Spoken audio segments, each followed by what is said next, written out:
Buenas tardes, profesor Juan Diego. En este video presentamos el método utilizado para poder calcular el campo eléctrico generado por una corriente arbitraria que circula a través de un segmento o fragmento de antena de determinado valor, tal como se presentaba en el proyecto. Para poder determinar este campo eléctrico en un punto, debemos comprender un poco las definiciones de potencial eléctrico y potencial magnético, pero estas expresadas como potencial vectorial y potencial escalar respectivamente, como se presentan en el documento. Para comprender estas definiciones debemos profundizar sobre el concepto de potenciales retardados. Estos son potenciales para el campo electromagnético generado por una corriente eléctrica o una distribución de carga que varía en el tiempo. Los campos se propagan a la velocidad de la luz, causando un efecto que conecta los campos a tiempos anteriores con tiempos posteriores. Esto ya que la señal requiere un tiempo finito para propagarse, desde un punto de la corriente, que sería el punto de la causa, hasta otro punto en el espacio, que sería donde se mide el efecto. Sabemos que E es un punto en el espacio y T es el tiempo. Entonces, tenemos el potencial escalar y el potencial vectorial. Mediante estas dos definiciones podemos hallar lo que es el campo eléctrico y el campo magnético. Como explicaba mi compañero, empleando las definiciones de potencial podemos llegar a calcular el campo eléctrico que se emana de esta antena. Pero ¿cómo llegamos a esto? Vamos primero a explicar la expresión A, o más bien potencial vectorial, que está explicado en el documento. Para poder obtener esta expresión de campo eléctrico en respuesta al impulso unitario, nos basamos en la segunda ecuación de Maxwell, o más bien conocida como la ley de Gauss. Esta nos dice que las líneas de campo magnético deben ser cerradas. Esto significa que de la superficie arbitraria no entra ni sale flujo magnético, sino que más bien la corriente traza caminos cerrados a través de esta superficie. Por lo tanto, podemos decir que la divergencia del campo magnético es cero.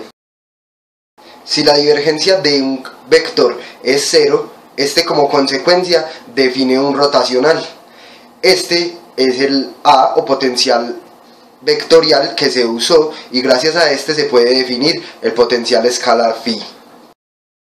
Para comprender de dónde se origina este potencial escalar phi, nos basamos en la tercera ecuación de Maxwell, o también conocido como ley de inducción de Faraday. Esto significa que el rotacional del campo eléctrico es igual a la variación, o más bien la derivación de inducción magnética con respecto al tiempo. Esto a su vez nos dice que si el campo eléctrico está rotando con respecto al tiempo, el vector del cambio magnético presentará un cambio igual con respecto al tiempo, pero de manera perpendicular a este. Teniendo presente la interpretación física de la tercera ecuación de Maxwell, podemos entrar a relacionar el potencial vectorial A, que es el producido por el pulso unitario que se plantea en el problema, con la tercera ecuación de Maxwell y aplicando la propiedad del rotacional. Esta propiedad nos dice que si el rotacional de un vector es cero, existe un gradiente de un escalar igual a dicho vector. De esta forma, definimos el campo eléctrico como la suma negativa entre la divergencia del potencial escalar y el cambio del potencial vectorial con respecto al tiempo. Con base en lo anterior, podemos establecer una variación del campo a través del espacio. Esta es la base de la codificación y transmisión de información de forma inalámbrica, lo que hace posible las telecomunicaciones que conocemos actualmente. Teniendo esto presente, podemos solucionar el problema planteado en el artículo, ya que el campo eléctrico que irradia una antena por la cual transita una corriente arbitraria se puede determinar a partir de la convolución entre el campo eléctrico que se produce como respuesta a un pulso unitario y una corriente pretendida. Con el fin de replicar dichos resultados, se utilizó el software de MATLAB.